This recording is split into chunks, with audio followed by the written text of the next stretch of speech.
Hello, I'm Jeremy Wright, pastor of the Westside Missionary Baptist Church, and it's been a while since I made a video. We got caught up in this COVID-19 thing, and then we had to move, and I've also been promoted to the pastor of the church, so I don't have as much time as I used to. But we're going to get back to our YouTube videos. We're going to get them out there for you so that you could read them. Read them. You're going to read the videos. Be sure that you read the videos. It's very important. So we're going to get back to it so you can watch them. You do not have to read them. I mean, you can if you want to, but I don't know how you're going to do it. So today we're going to talk about morality. And morality is it's a tough question for anybody. What is morality? How do we define what morality is? Now, I'm pretty sure, and I took out my big concordance to the Bible. This is a book that has every word in the Bible, and it tells you where it's found every time it's found in the Bible. And I'm pretty sure that the word morality is not in the Bible. Now, morality, what is that then? If it's not found in the Bible, what is it? It is the way we decide what's good and what's evil. And there are things that are good, and there are things that are evil. And it's very important that we know what's good and we know what's evil. Well, the world has a lot of trouble with this now. You may be able to look at the world and see that they do a lot of things that are outlandish and even on the point of just several years ago would have been considered criminal. So, first we're going to read the first law in the Bible. This is the first rule given to men. And this is in Genesis 2, verse 17. But of the tree of knowledge of good and evil, thou shalt not eat of it. For in the day that thou eatest thereof, thou shalt surely die. So, in the Garden of Eden, there was a lot of trees. It's a garden that predated the flood. This was the first garden. God planted it. So, of course, this was the greatest garden there ever was. And these two people lived in it, Adam and Eve. Adam was the first man, Eve was the first woman. And they were married. It's important that we know they were married. It'll be important for the rest of what we're going to talk about today. A lot of immorality is done, and marriage is one of the ways that some of this is thwarted, dealt with, got around. Where we can live a moral life without sacrificing some of the things that we really want to do. So, as we go on here, this tree of knowledge of good and evil was off limits. Now, I've heard people say, why did God make this tree? It's a good question. There's a lot of good questions, and you should ask these questions. But the answer to that question is God wanted people to choose Him. And if there was no choice on the contrary, if you couldn't choose against Him, then you can't choose Him. If there's one man and one woman in the world, well then there's no choice. You're going to marry the one woman. That's it.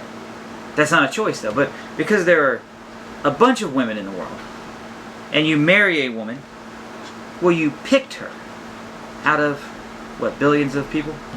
I mean, we say it that way sometimes. There are billions of people out there.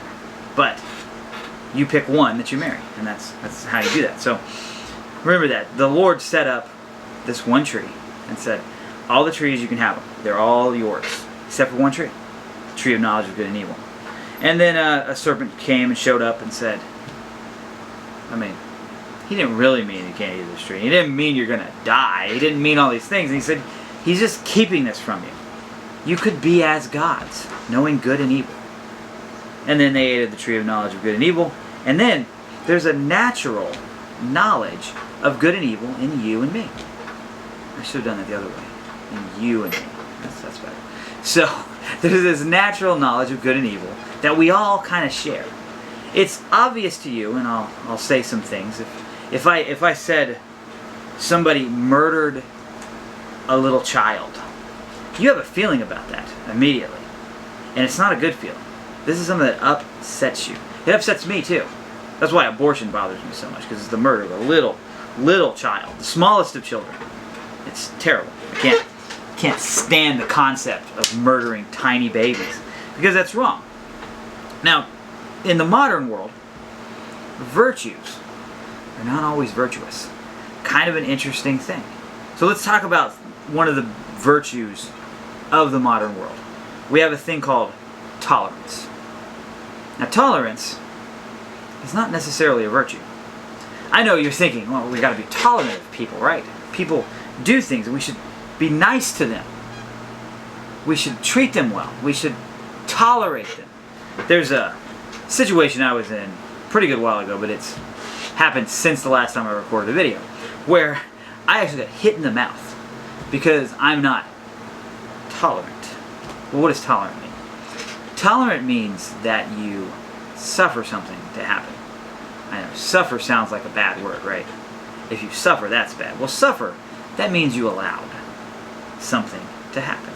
So there's a person that I know that is a transgender. I want to make sure I said the word right. Transgenderism is when you transcend gender. That's what the word means. Now, is that possible? Can you transcend gender? Meaning you're one gender and then you transcend it and become another gender. I mean, think about that concept. It's silly, isn't it? Well, silly things is what silly people believe. Well, you can't do this thing, so I was considered intolerant because I don't believe that a woman can change into a man, or a man can change into a woman. Now, why don't I believe that? Well, because it's impossible. And we all knew that until, 6 months ago, 2 years ago, or however long ago we decided that people could change from one gender to another. It's not a thing that can happen. You either have an XY chromosome or you have an XX chromosome, and you can't change that. You're a man or a woman all the way down to the very smallest of you.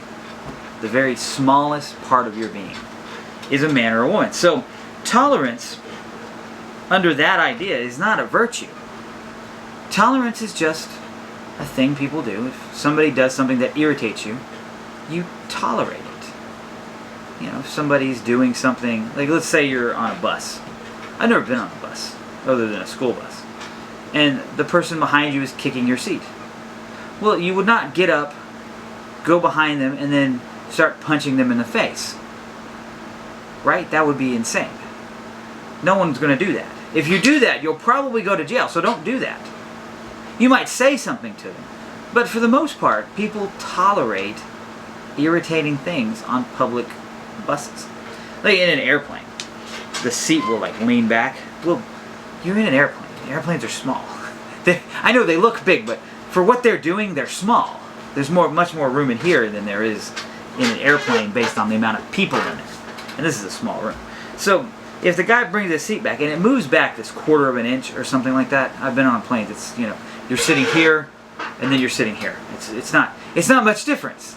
But behind you, there's not any room. So when you sit your chair back, you're in somebody's lap, and your options are tolerate it, or you can't get in a fight with a guy in an airplane. You'll go to prison for that, probably for a long time. That's tolerance. Tolerance is when you allow somebody to do something that maybe you don't like. So, tolerance is not a virtue. But in our current world, they think of it as a virtue. And they want you to tolerate not just foolishness, but downright evil. And evil wants to be tolerated by these people. So we'll go on to 1 Corinthians chapter 6 and verse 18.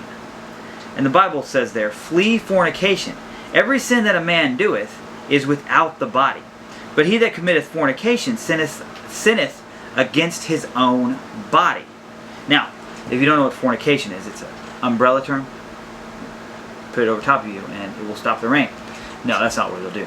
It's an umbrella term. It means it covers up a bunch of other terms. Like adultery is a type of fornication. And there are many others. Well, fornication, to get you the best definition that I know of, is any sexual activity that is not between a man and his wife. Not a man who's married and some random person. Not a man and someone else's wife. A man and his wife, the person he's married to. The only marriage that is real, and this is also going to sound very intolerant, but it's not. The only marriage that is real is a marriage between a man and a woman. A marriage between a man and a man is fake. It's not a real marriage. Marriage between a woman and a woman, it's fake. It's not a real marriage. There's a woman who tried to marry the Eiffel Tower. You can't marry the Eiffel Tower. It's a tower. Now, I've even heard of people who married clocks and tried to marry their dogs. And there's a lot of things they're trying to do here. Well, all this is immorality and crazy, and you shouldn't do that. So Tolerance would dictate that I, as a Christian, should not complain or even mention that some lifestyles are worse than others. Some lifestyles are worse than others. Toleration has gotten us a very terrible thing in some of these big cities like San Francisco, and especially San Francisco, and some of the other cities out in California, where they just let people live wherever they want to live. It's on the sidewalk, over here, over there, wherever. And there's these little shanty towns that have been built up, and there are people on the street who are probably insane that they just let roam the street because they need to be free. We have to tolerate their existence. Now, I'm not saying we should go out and start hitting them with hammers or something. That would be awful. Don't do such a thing. If you come by a homeless person or a person who is insane, don't abuse them. They're in a bad situation, and they're probably insane.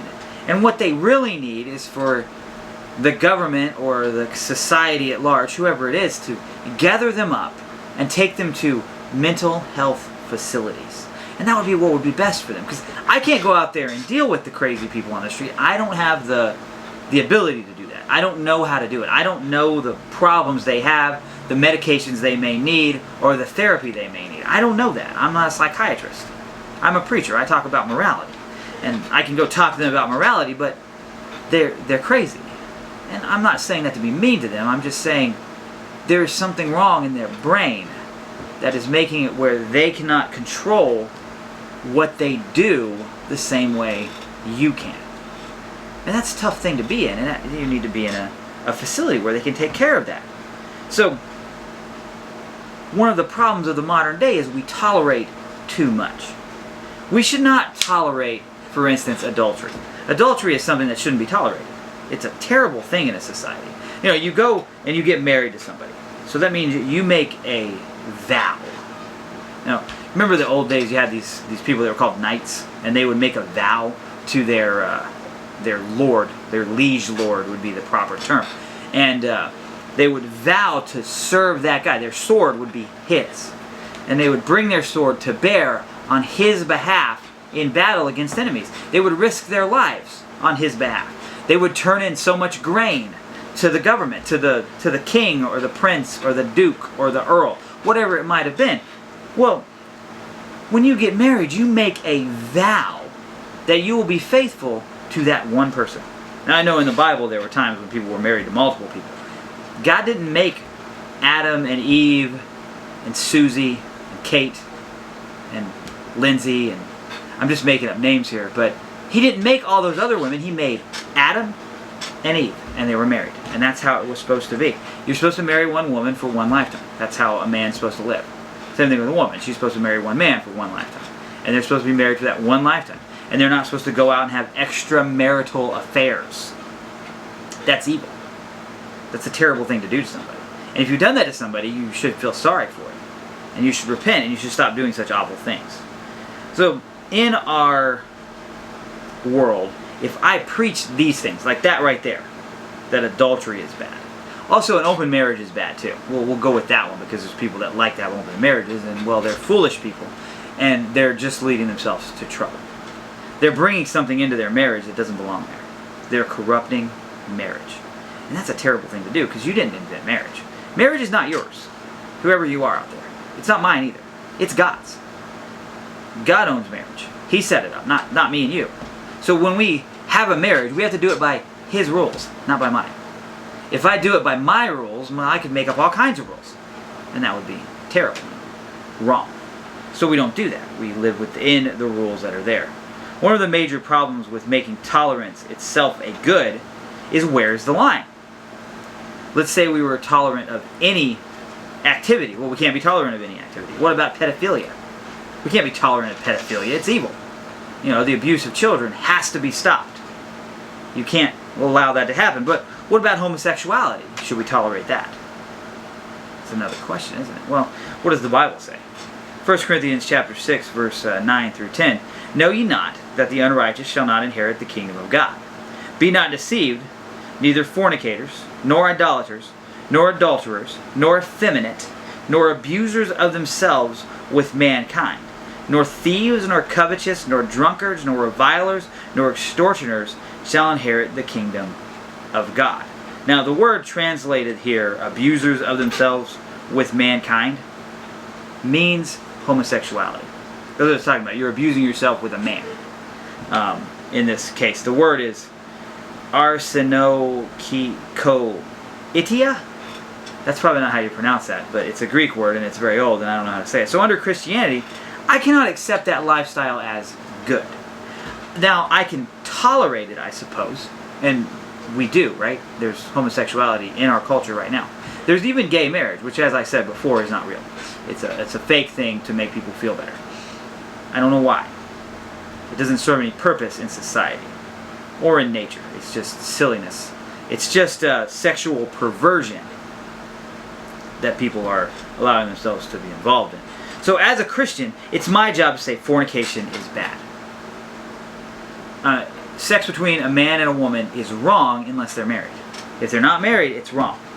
Well, the same, sex between a man and a man is always wrong. It's never right. Same thing with a woman and a woman. These things are wrong. Effeminate means, you're a man, but you act like a woman. I think the word translated there was soft men, or something like that, but I didn't look that up, so I'm not positive. So you can look that up when you have time, maybe. So, effeminate means soft men. That's men that act like women. Men have to act like men.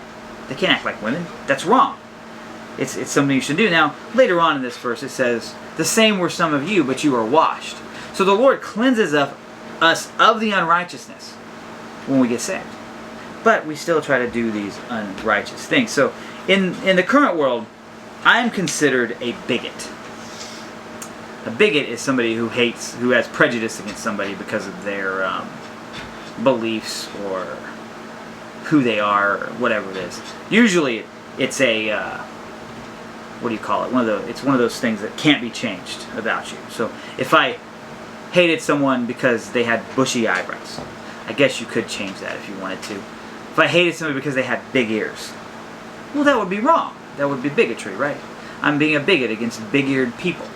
Well, homosexuality is not an inherent part of who you are.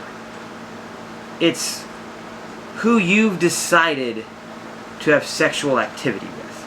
And you do decide it. It's not like it decides for you. You make that decision. Everything you do, you make the choice to do it. Like, I decided to record this video. I wasn't forced to record the video. I wanted to record the video, but I recorded the video out of my own will. Now, the problem with these things is these things start stretching out. This is the slippery slope argument. And we have slid to the bottom of the hill now, and we're all laying there in a heap, in a mess, because the slippery slope is true. If you take these sexual immoralities, there's either the way God set it up, where there's one way it's allowed, and that's a man and his wife. As soon as you add anything to it, just one other thing, doesn't matter what it is, anything, homosexuality, I can't think of it, premarital sex, any of those things. If you add that and say, this is okay too, well, what stops the next thing? What stops the next thing? What stops the next thing? All the way till we get into some pretty terrible things, like, if you can be a homosexual, is bestiality okay? What about pedophilia? And that's what we're going to talk about next, even though we don't want to. That's a really evil thing, and it's being normalized in our country. There was a show, or a movie, on Netflix. I canceled my Netflix subscription over this, called Cuties, which was a show about these little girls that were dancing, and it was very sexualized, which is a sentence I don't even want to say, and it was little teenage girls, young teenage girls, like 12 or 13 or something. I didn't watch the movie because I don't want to watch a, pedophile movie, or whatever you would call it. And maybe they were making a movie to make a point on society, but that's not what the woman said when she made the movie.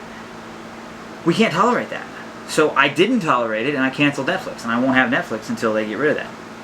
Now, they have their little ideas about it, and their workaround. This is their workaround. This has become the great thing that makes all things moral. Consent. Well, consent doesn't make things moral. Now, the reason that pedophilia is still considered wrong by people who are also homosexuals is they say, well, consent. Children can't consent. Well, that's true. They can't consent, right? You go to the doctor, they can't consent to a surgery. You have to do it for them if you're their parent. They can't consent to anything, right? They can't sign a contract. I guess they can't buy a car. There's a lot of things that they can't do. Now, the problem with making consent the line is, what is consent? You know, they change it. They move it around. If, I'll give you a scenario here. You have a girl in college. I'm reading this from my paper. I wrote this down. It's been a while since I wrote this. A girl in college goes to a party and gets drunk and hooks up with a guy. Probably also drunk. Who knows? What is that? Is that sexual assault? Was her consent defied? If the guy's drunk too, was his consent defied? No one ever talks about that, right? So think about that. Put that in your head. Work that around. Keep that going. Move it around in your head. And think about it. How does consent play in there? If you get drunk, are you no longer able to consent? Well, what do you do about that? Do we make it where people can't get drunk? Because getting drunk takes your consent away. So you can't consent to give your consent up, right? That's a hard thing to figure out, isn't it? I'll go to a thing that happened a long time ago. There was a law of Moses, right? And in the law of Moses, a man could sell himself to another man, you know, as a servant, a bond servant they called it, for 6 years. On the 7th year, he had to be freed. Can he do that? Does a man have the right to make himself an indentured servant? Does he have that right? He consented to it, right? So, I'll bring up another person. I think this is the most popular Satanist in the United States, Marilyn Manson. You may have heard of him. He's some kind of singer, I suppose. Well, there are people right now who are trying to, I don't know if they're trying to take him to court or what they're trying to do with him. There's women who he abused. They said that he abused them. He would do all these things where he was dominant over them, and they would do these sexual activities that were, well, if you asked your wife if these were abusive, she would probably say yes, because they sound pretty bad, and I've only heard a very small amount of what was going on. But all these women consented to it, but then they felt bad about it. Like the drunk girl at the party. They didn't really want to have sex with somebody, and they feel bad about it. Why do they feel bad about it? Because Hebrews 13 and verse 4 says, marriage is honorable and all, and the bed undefiled, but whoremongers and adulterers God will judge. Well, if you go out and you commit fornication, you're going to feel bad because you are a child of Adam. And the children of Adam have the understanding of good and evil. And so she feels bad. And then she says, somehow I feel bad, but the only moral standard is consent. And if the only moral standard is consent, then what's she going to do? She's going to say her consent was violated, even though it probably was not. Now, if you are a woman, marriage is really good for you. You might think it's not, but it is. It's good for men too. But for women, it's especially good because it protects them from the predations of men. Because men are predatory. You know, our eyes are in the front of our head, right? That's a predatory place for your eyes. Notice that a deer's eyes are over here, and a tiger's eyes are in the front. Predator and prey. Because a prey has to be able to see all around it. Predators are looking at the prey. See what I mean? Well, men are kind of predatory sometimes for women. Not all men. Don't take this to mean all men. If they're raised correctly, then they'll be good. If they learn how to be men and not, apes. Because we're not apes. We don't even come from apes. Evolution would teach you come from apes, but you don't. So don't act like them. Act like a man. Marriage is good for all of us, all the way around. It's good for society. Well, in the old days, you would go out and you'd get a wife, right? And your wife would, usually she would be at home while you went out to work. Sometimes they farmed. And everybody was involved in work on a farm, right? But sometimes, this work the man would go do, especially like plowing fields and things like that, because that's hard work. From what I understand, making that plow stay in the ground is very hard and puts a lot of effort into it. So I've never plowed a field. I've run a tiller, and that thing will drag you all over the place if you don't use it right. It's quite a monster. And it's just a tiller, a little handheld tiller. You walk behind it, it takes you. And when you turn it on, it goes, and you go with it, unless you push down on it, and then it just spins. So these are the things about marriage. So what is marriage? It's very important to know what marriage is. So we'll look that up too. Genesis 2, verse 24. Therefore shall a man leave his father and his mother, and shall cleave unto his wife, and they shall be one flesh. Marriage is a joint relationship. And a marriage of co-breadwinners, probably not as good a marriage as one breadwinner and one person who stays home and takes care of the house. A homemaker is a great thing to have. Now, I'm not saying that you have to do that. What I am saying is, if you want to do that, don't let the world tell you it's somehow less than going out and selling something at the widget factory. It's more important to be a mother than to be a CEO of a big company. More important. Much more important. The idea that we would tolerate any lifestyle is hurtful to women. That's who it really hurts, is women. You see, women women are hurt by this sexual liberation that they talked about. Because women don't act like men, especially about sex, but about everything. They don't act like men. And if you teach women that it's cool for you to just go out and just have fun and do whatever you want to do with whoever you want to do it with, they're going to be miserable. That's a miserable life for women. So don't live that way, women. Live a moral life. And our moral language needs to go back to the old moral language where we looked at the Bible and said, this is right, this is wrong. Let's do what's right and not what's wrong. And we'd be much better off that way. Exclusion is one of the great sins of our day. Exclusion is a good thing. If you're a woman, you have to exclude all but one man. If you're a man, you have to exclude all but one woman. Otherwise, you don't have a marriage. You have something else that you don't need to be a part of. Now, this is what I'm going to tell you, young people. Get married. And get married young if you can. It's not a bad thing. Build something together. The alternative has proven horrible. Do not accept immorality as good, and live a better life because of it. I'm Jeremy Wright, the pastor of the Westside Missionary Baptist Church, and this has been a lesson on morality. Now, there's more about morality, so come back to my channel and watch our Facebook for our church, the Westside Missionary Baptist Church, and you can see our sermons that we do every Sunday. Like, comment, and subscribe. And if you disagree with me, comment, and I'll answer you, although you may get an argument.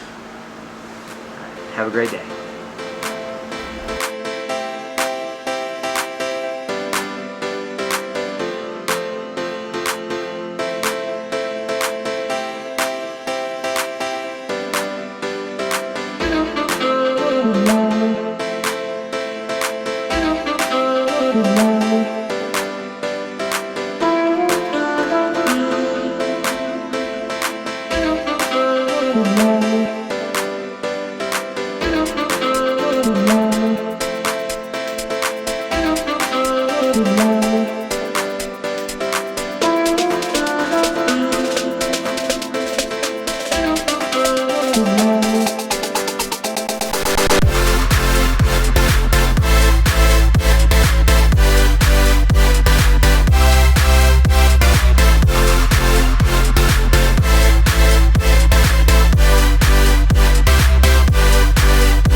Bye.